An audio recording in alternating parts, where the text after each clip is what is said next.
अधूरा प्यार, सच की रात। ये कहानी है दो दिलों की, जिनके बीच सालों से एक खामोश जंग चल रही थी। रात के करीब 10 बजे थे। पूरा घर सो चुका था, लेकिन ऊपर के कमरे में दो दिलों के बीच चल रहा खामोश युद्ध अभी भी खत्म नहीं हुआ था। अनन्या खिड़की के पास खड़ी थी, बारिश को देख रही थी।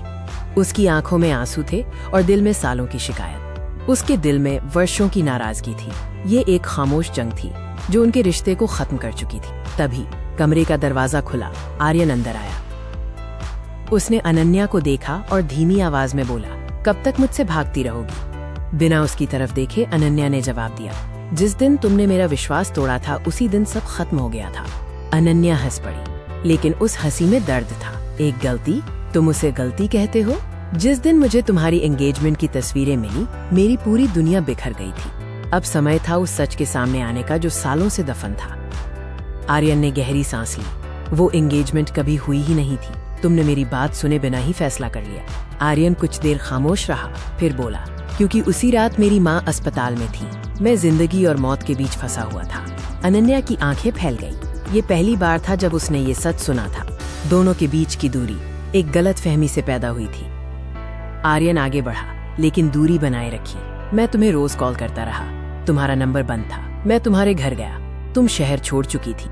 आर्यन ने अपनी जेब से एक पुरानी डायरी निकाली। इसे देखो, पिछले 3 सालों में मैंने इसमें तुम्हारे सिवा कुछ नहीं लिखा।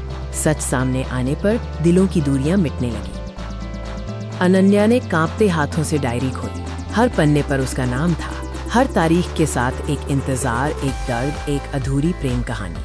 उसके आंसू रुक नहीं रहे थे। क्या तुम सच कह रहे हो? उसने फुसफुसाया। ये सुनकर अनन्या टूट गई। वो दौड़कर उसकी बाहों में समा गई और बच्चे की तरह रोने लगी। मुझे माफ कर दो, मैंने तुम्हें गलत समझा। आर्यन ने धीरे से उसकी पीठ सहलाई। शी, अब और नहीं रो। मैंने तुम्हें खोने का दर्द बहुत सह लिया है। कभी कभी प्यार खत्म नहीं होता, ये सिर्फ गलत फहमियों के पीछे छिप जाता है। अनन्या ने ऊपर देखा। उसकी आंखें आंसुओं से भरी थी। क्या मैं एक सवाल पूछ सकती हूँ? अगर मैं कभी वापस नहीं आती तो क्या करते? आर्यन धीरे से मुस्कुराया। तो शायद मैं अपनी पूरी जिंदगी तुम्हारा इंतजार करता रहता।